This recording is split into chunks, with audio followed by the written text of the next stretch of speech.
मेरा नाम कन्हैया है। मैं उत्तराखंड के देहरादून में रहता था। मैंने आईआईटी मद्रास से कंप्यूटर इंजीनियरिंग की थी। मैं मद्रास में ही रहता था।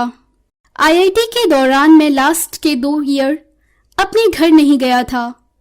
असाइनमेंट, प्रोजेक्ट और फिर लास्ट ईयर में प्लेसमेंट के लिए इंटरव्यू, इन सब चक्करों में ही रह गया और अपने घर ना जा पाया था।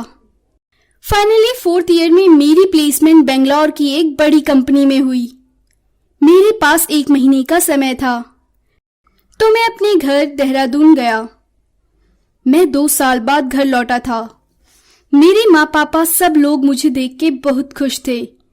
दोस्त रिश्तेदार सब मुझसे मिलने आए। मैं अपने यार दोस्तों के साथ घूमता था। रात में मुझे सिगरेट पीने की आदत थी। मैं रात को छत पर सिगरेट पीने जाता था। मुझे पड़ोस की छत पे एक लड़की दिखाई देती थी। मैं उससे बोला नहीं। मैंने उसे देखा। वो लड़की अगले दिन मुझे फिर दिखाई दी और ऐसे ही कुछ दिन बाद मुझे ऐसा लगा कि वो लड़की भी मुझे देखती है।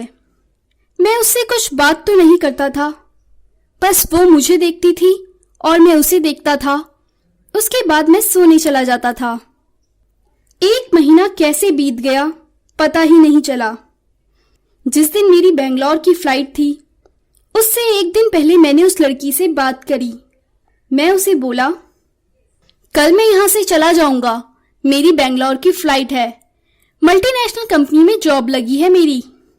वो मुझसे बोली, तुम इस जगह को छोड़कर कैसे जा सकते हो? क्या तुम्हें ये जगह पसंद नहीं? मैं उसे बोला, पसंद तो है पर करियर के लिए बड़े शहरों में जाना पड़ता है। मेरा बस इतना कहना था कि वो वहां से चली गई। मुझे कुछ अजीब लगा, पर सुबह निकलना था तो मैं सोने चला गया। अगली सुबह मैं सुबह 4 बजे बेंगलोर के लिए निकल गया। करीब दिन में 1 बजे तक मैं वहां पहुंच गया। मैं सीधा बेंगलोर जाके ऑफिस गया। वहां के स्टाफ से मिला, बॉस से मिला।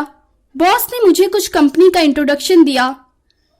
मैं रात तक इतना थक गया था कि मैं फ्लैट पर गया और तुरंत सो गया। अगली सुबह जब मैं उठा तो मैं हैरान था क्योंकि मैं अपने देहरादून वाले घर पर था। मैं नीचे गया तो माँ पापा मुझे देखकर हैरान थे। अरे, कल सुबह तो तुम निकले थे, आज ऊपर कैसे आ गए? पापा ने मुझे डांटते हुए कहा। अरे गया ही नहीं क्या, रात को ही वापस आ गया। मैंने उन्हें बहुत समझाया, उन्हें मेरी बात पर विश्वास नहीं हुआ। फिर मैंने अपने बॉस को कॉल किया। जब मेरे माँ पापा को ही मेरी बात पर विश्वास ना हुआ तो बॉस को क्या ही होता। बॉस ने मुझे कल तक ऑफिस पहुंचकर काम संभालने को कहा। मैं तुरंत रात को बेंगलोर के लिए निकल गया। इस बार पापा मुझे एयरपोर्ट तक छोड़ने आए। मैं सुबह बेंगलोर पहुंचा और सीधा ऑफिस गया। मैंने वहां काम किया और रात को फ्लैट पर गया और रात में मैं सोया। पर अगली सुबह मैं फिर अपने देहरादून वाले घर पर उठा। इस बार तो माँ पापा आग बबूला हो गए थे।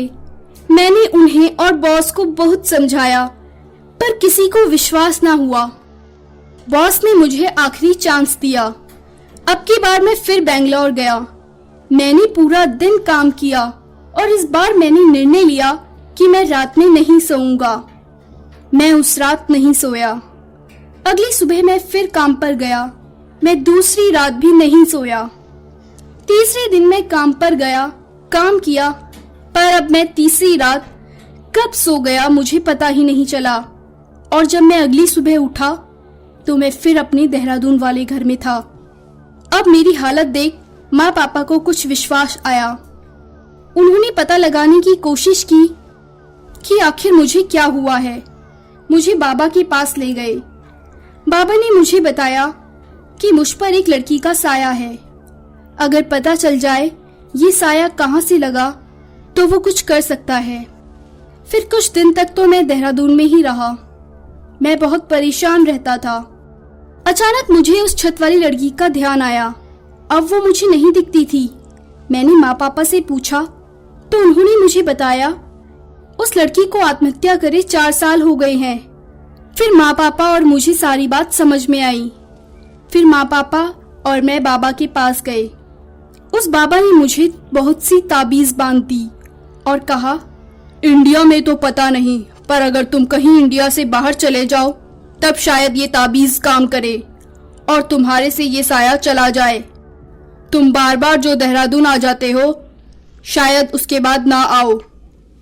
उसके बाद मैंने यूएसए में अप्लाई किया और 4 साल से मैं यहीं हूँ यूएसए में। मैं भारत कभी नहीं लौटा। माँ पापा को भी यहीं बुला लिया है। मुझे अब भी ऐसा लगता है कि अगर मैं भारत गया तो वो मुझे देहरादून में ही उठाएगी।